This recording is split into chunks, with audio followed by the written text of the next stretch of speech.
Selamat petang, salam sejahtera. Terima kasih karena bersama dengan saya di Nazilin Unity Channel.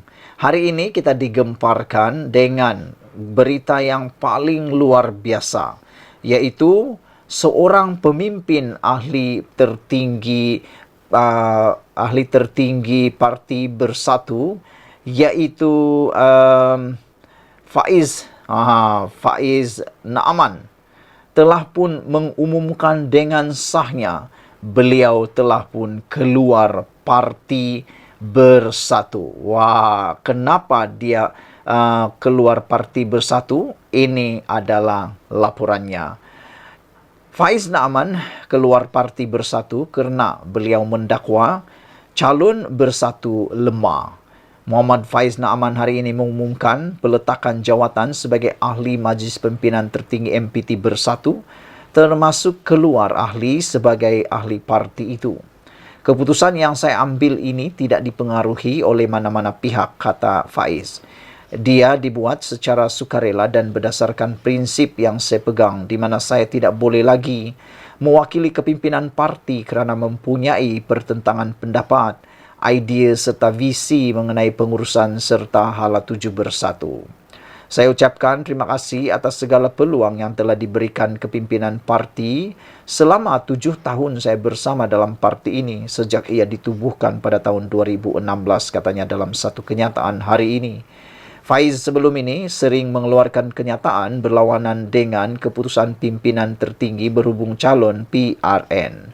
Menurutnya, calon Bersatu yang akan bertanding adalah lemah dan bermuslihat, dan membangkitkan keputusan parti untuk mencalonkan mereka yang telah tewas dalam PRU 15 dan secara khusus menyebut nama Rina Harun yang tewas di Sepang, Muhammad Azmin Ali Gombak, Shasha Lena Abdul Latif Ampang, dan Dr. Afif Bardin Shah Alam.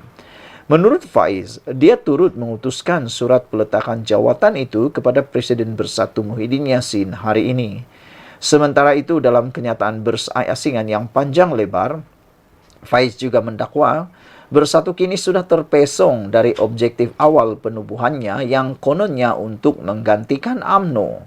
Saya lihat sendiri, sedikit demi sedikit, Parti Bersatu telah terpesong dari objektif awal penubuhannya yang kononnya untuk menggantikan UMNO dengan memberi lebih ruang kepada ramai orang muda dan muka baharu, terutama yang mempunyai latar belakang bersih, berkelulusan akademik, dihormati, dan mereka setia dengan parti dari mula.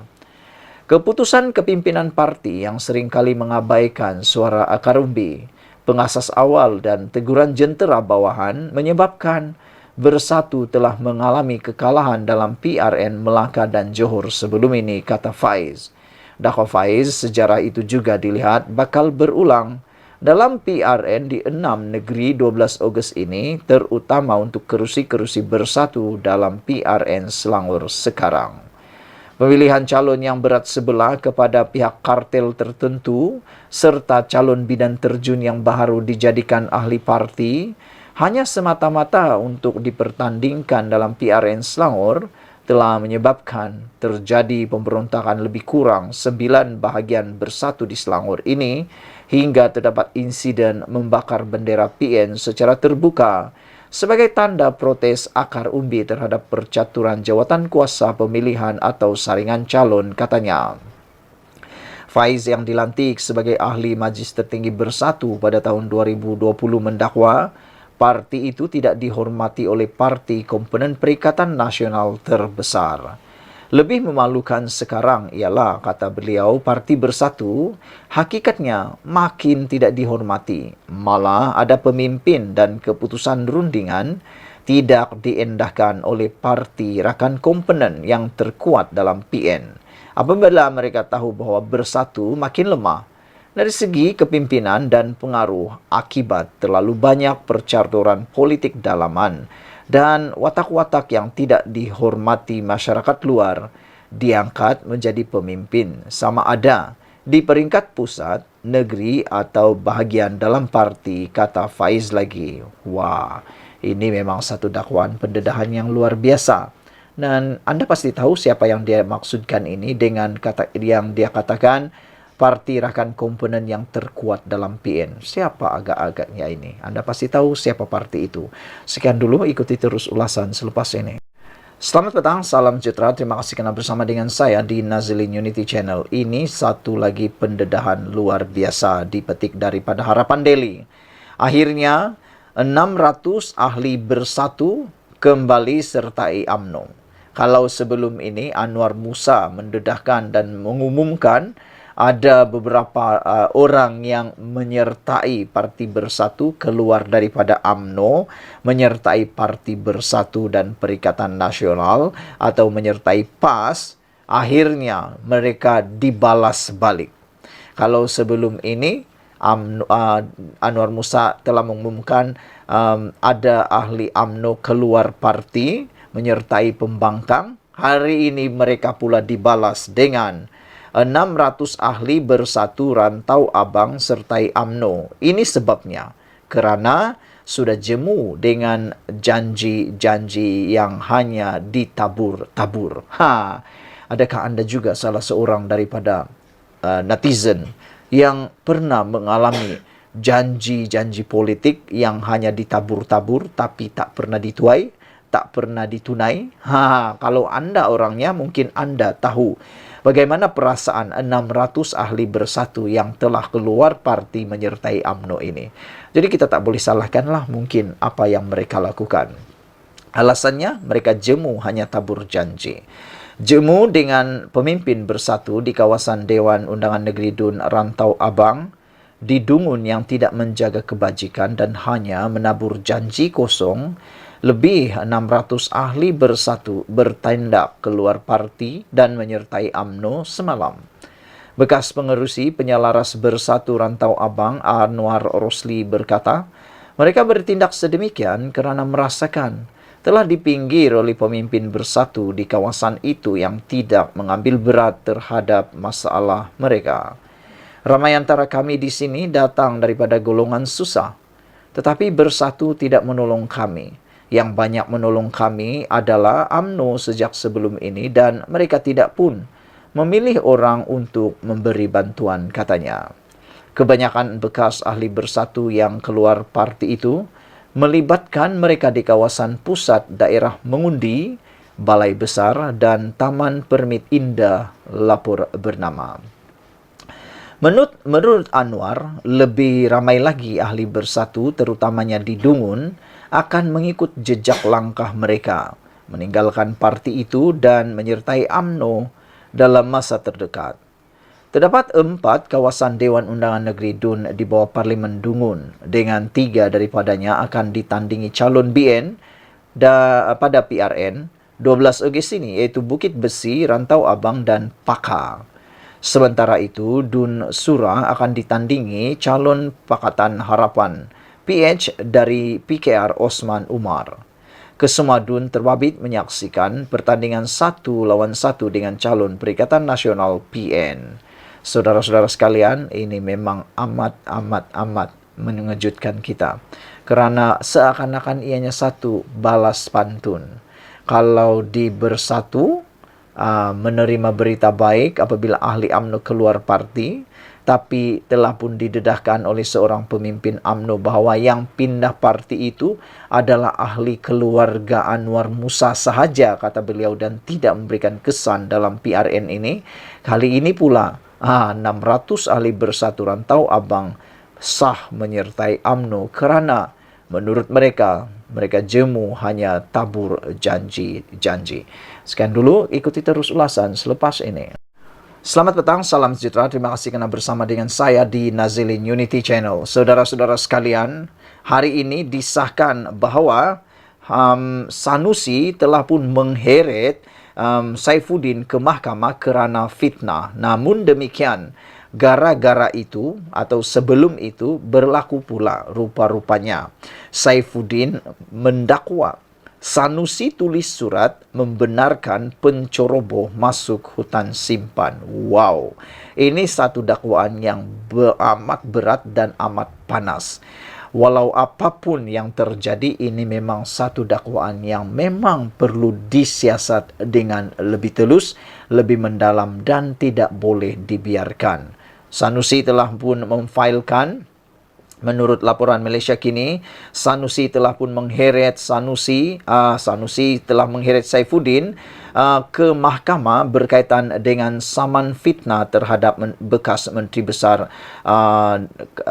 Kedah tersebut berkaitan dengan kecurian unsur nadir bumi. Namun yang kita nak cerita malam ini ialah dakwaan Saifuddin bahawa Sanusi menulis surat membenarkan penceroboh masuk hutan simpan. Ini hutan simpan sepatutnya tak boleh diceroboh. Ini adalah perkara yang perlu dipertahankan.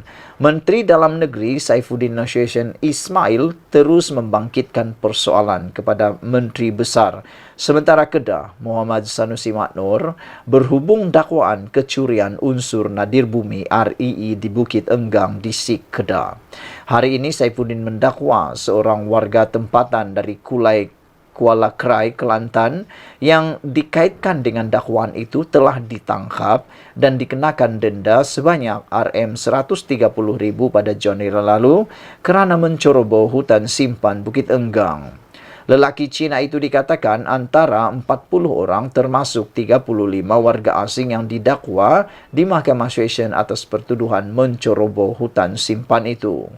Namun, kata Saifuddin, kerajaan Kedah yang diketuai Sanusi kemudian mengeluarkan surat bertarikh 15 Mei untuk membenarkan syarikat milik lelaki itu masuk ke kawasan sama dalam hutan simpan itu.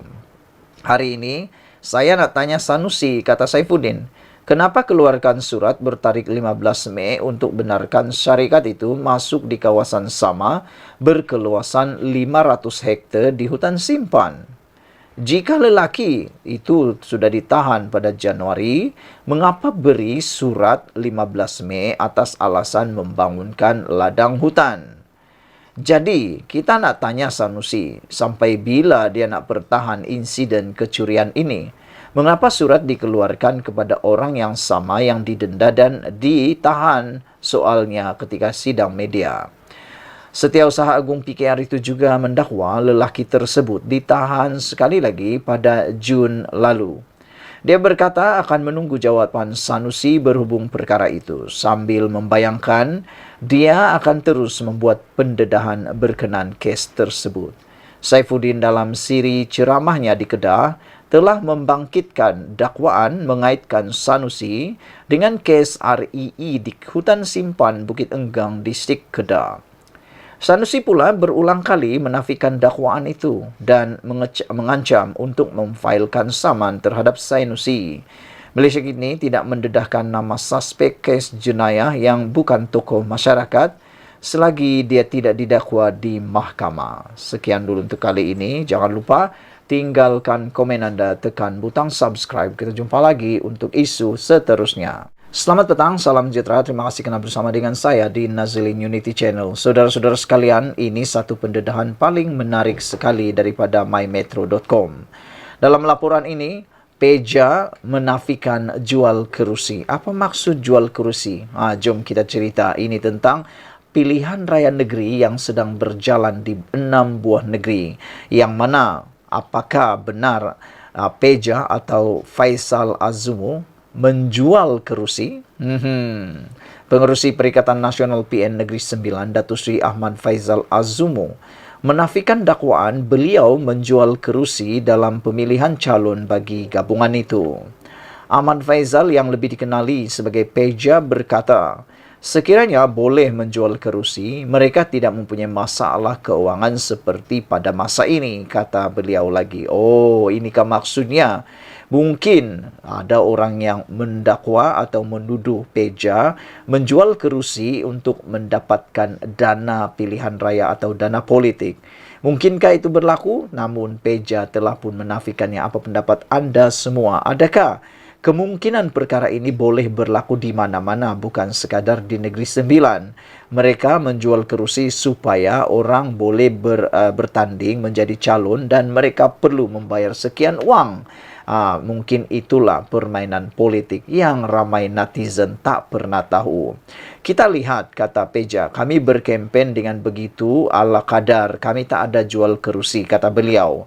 Malah bebanan kepada pemimpin dalam menghadapi pilihan raya ini amat getir dan besar, kata beliau. Namun ada juga netizen yang menjawab, mereka kehabisan dana politik, dana PRN kerana akaun Parti Bersatu yang telah disita oleh SPRM sebelum ini dan mereka tidak boleh lagi berbelanja sakan seperti dalam pilihan raya PRU 15 baru-baru ini. Kerana waktu itu memang ramai orang mengatakan Perikatan Nasional berbelanja sakan, kata mereka. Tak apalah kepada mereka yang telah membuat dakwaan fitnah bahawa saya menjual kerusi itu, kata Peja, saya ampunkan supaya mereka tak payah cari saya di padang mahsyar nanti, kata beliau ketika ditemui pemberita. Saudara-saudara sekalian, kalau benar Peja difitnah dengan perkara ini satu fitnah yang amat berat sekali. Dan mungkin wajar untuk Peja bukan sekadar mengampunkan mereka tetapi mengambil tindakan undang-undang bagi membersihkan nama beliau. Itu paling penting. Tapi adakah Peja tidak mau mengambil tindakan undang-undang ini kerana ada perkara yang sebaliknya? Kita pun tak tahu. Sebelum ini, calon bebas Dewan Undangan Negeri Dun Sikamat Muhammad Hafiz Baharudin dilaporkan mendakwa wujud elemen jual kerusi dalam pemilihan calon PN Negeri Sembilan. Beliau yang juga ahli Parti Pribumi Bersatu Malaysia Bersatu berkata, dakwaan itu timbul selepas mendapati senarai calon yang diumumkan sangat lemah dan tidak berpotensi untuk menang. Mengulas mengenai kenyataan pimpinan Barisan Nasional BN dan Pakatan Harapan PH yang sering melaungkan kemenangan 36-0 di Negeri Sembilan, Ahmad Faizal Azumu berkata pihaknya yakin akan memberikan saingan hebat dalam PRN kali ini. Kami yakin akan memberi saingan yang amat hebat. Kalau mereka, BN dan PH, yakin menang 36-0, mana mungkin pemimpin utama negara terpaksa datang ke sini saban malam sejak penamaan calon, kata Faizal Azumu. Saya ingat 4 malam berturut-turut saya dapati juga calon-calon nama besar terpaksa berkampung di tempat masing-masing untuk mempertahankan diri, kata Peja. Pada pendapat saya, memang begitulah kempen. Memang menang atau tidak, kempennya perlu dilakukan. Kalau mereka tak berkempen, itu sudah tentu sah dan sahih. Mereka akan kalah belum bertanding. Jadi, perbuatan untuk datang berkempen, membantu berkempen sama ada itu pemimpin utama negara atau tidak, ianya bukan kerana mereka takut, tetapi untuk melaksanakan tugasan mereka. Jangan saja nanti tak datang orang atau pembangkang atau musuh akan katakan pula kawasan itu dilupakan. Nanti jadi pula bahan sindiran, nanti jadi pula bahan kempen peluru hidup untuk mereka. Jadi saudara-saudara sekalian, apa pendapat anda tentang isu kali ini, yaitu isu dakwaan kononnya Peja menjual kerusi. Sekian dulu Malaysia kita punya, kita juga sama-sama cintai Malaysiaku. Bye-bye. Selamat datang, salam sejahtera. Terima kasih kerana bersama dengan saya di Nazilin Unity Channel. Isu yang paling hangat petang ini ialah SPRM buru 2 individu termasuk menantu Muhyiddin. Dipetik daripada Malaysia Kini. Saudara-saudara sekalian, pastinya ini isu yang betul-betul menarik perhatian kita dan memang nama yang paling menjentik hati dan mata kita ialah apabila ianya merujuk kepada menantu Muhyiddin. Suruhanjaya Pencegahan Rasuah Malaysia SPRM sedang mengesan 2 lelaki termasuk Muhammad Adlan Berhan yang juga menantu kepada pengerusi PN Muhyiddin Yassin. Ini bagi membantu siasatan isu rasuah dan penyelewengan berhubung projek berkaitan pendaftaran pengambilan serta penyimpanan biometrik pekerja asing di sebuah kementerian. Pelbagai usaha telah dilakukan oleh SPRM termasuk berhubung terus dengan kedua-dua penama dan peguam masing-masing. Namun mereka masih gagal menghadirkan diri ke pejabat SPRM, kata SPRM pada satu kenyataan hari ini. Selain Adlan, SPRM juga mengesan Mansur Saad 69 tahun. Hasil semakan SPRM dengan Jabatan Immigration Malaysia, kedua-dua penama berkenan telah meninggalkan Malaysia masing-masing pada 17 Mei dan 12 Mei 2023 serta tiada rekod masuk kembali ke negara ini, kata Suruhanjaya Anti Rasuah itu lagi. Sehubungan itu, orang ramai yang mengenali atau mempunyai maklumat mengenai individu terlibat diminta menghubungi Pegawai Penyiasat SPRM Nur Muhammad Amin bin Jamaluddin di talian 60388700799 atau email terus kepada SPRM. Bekas Perdana Menteri Muhyiddin Yassin pada Februari lalu menafikan sebarang penglibatan dalam pemberian projek atau kontrak yang didakwa ada kaitan dengan menantunya Adlan. Ini selepas SPRM dilaporkan sedang menyiasat penganugerahan kontrak itu atas alasan kemungkinan salah guna kuasa dalam sistem immigration bersepadu nasional. Saya sebagai Perdana Menteri pada masa itu sama sekali tidak terlibat dalam proses penganugerahan kontrak NIISE kepada Iris Corporation Berhad yang dijalankan secara tender terbuka, kata Muhyiddin pada 9 Februari. Muhyiddin yang juga Presiden Bersatu ketika berkata tiada ahli keluarganya mempunyai hubungan dengan Iris Corporation Berhad sama ada sebagai pengarah syarikat atau pemegang saham. Pada tahun 2020, pentadbiran Muhyiddin mengumumkan NIISE sebagai sistem yang lebih baik bagi menangani kelemahan sistem immigration Malaysia yang dikatakan tidak dapat mengesahkan pergerakan warga asing. NIISE kemudiannya dilancarkan oleh Kementerian Dalam Negeri pada April 2021, dikotai oleh menterinya ketika itu iaitu Hamzah Zainuddin. Dia berkata sistem immigration sedia ada perlu diganti dengan sistem immigration yang lebih canggih, bersepadu dan holistik yang dilengkapi teknologi terkini seperti kepintaran buatan, internet semua perkara dan analisis data raya. Hamzah berkata Irish Information Technology System Sdn Berhad akan membangunkan NIISE bersama KDN dan badan bebas lain menjelang 2024. Terdahulu, media tempatan melaporkan Adlan ialah pemain utama dalam konsesi NIISE bernilai RM1.2 bilion melalui pautan dalam salah satu pendahulu projek itu, penyedia penyelesaian keselamatan S5 Holdings Inc.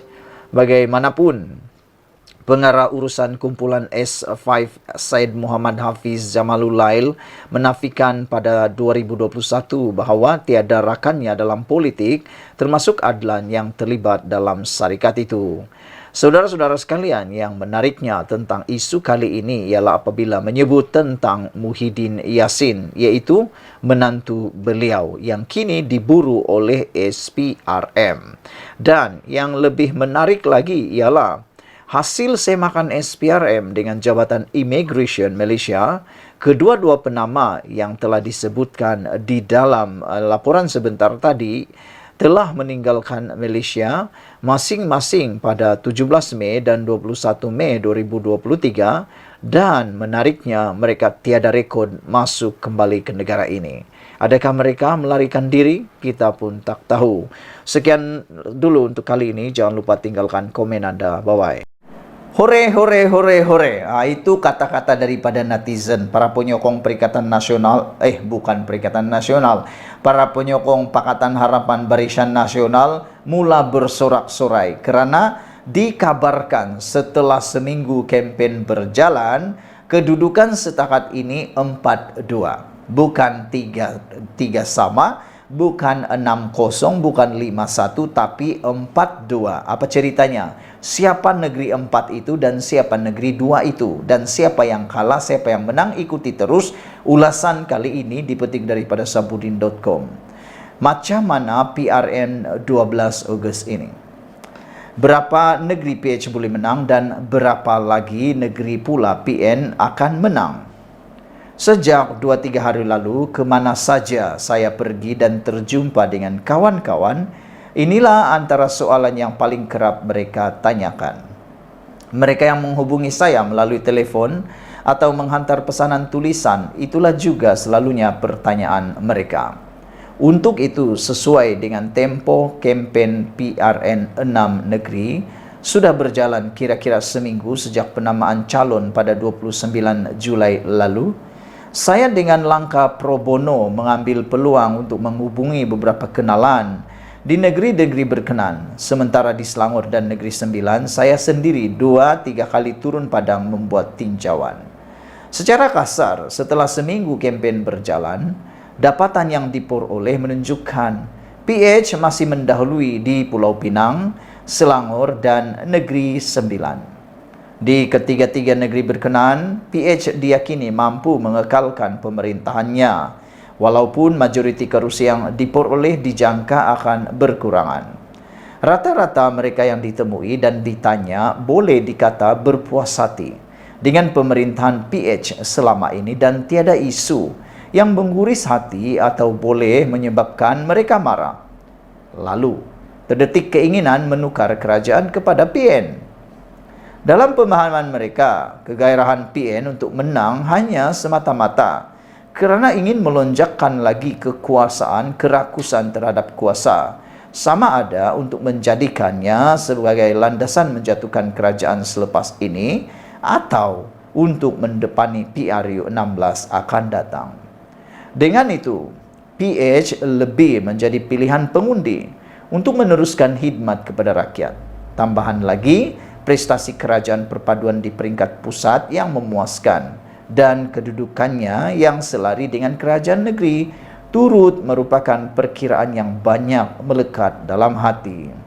Dalam masa yang sama, isu calon kitar semula, penguasaan calon Kem Azmin Ali yang terlalu menonjol, dan percikan perbelahan dalaman antara PAS dan Gerakan berkaitan pencalonan Presiden Gerakan Dominic Lau diletakkan bertanding di kawasan Melayu di Pulau Pinang adalah antara hambatan utama yang menipiskan lagi peluang PN di Selangor. Buat Negeri Sembilan, masalah utama PN ialah mereka dilihat tidak menampilkan pemimpin yang benar-benar ada merit bertanding berbanding PH dan BN untuk menerajui dan mengambil alih kerajaan negeri.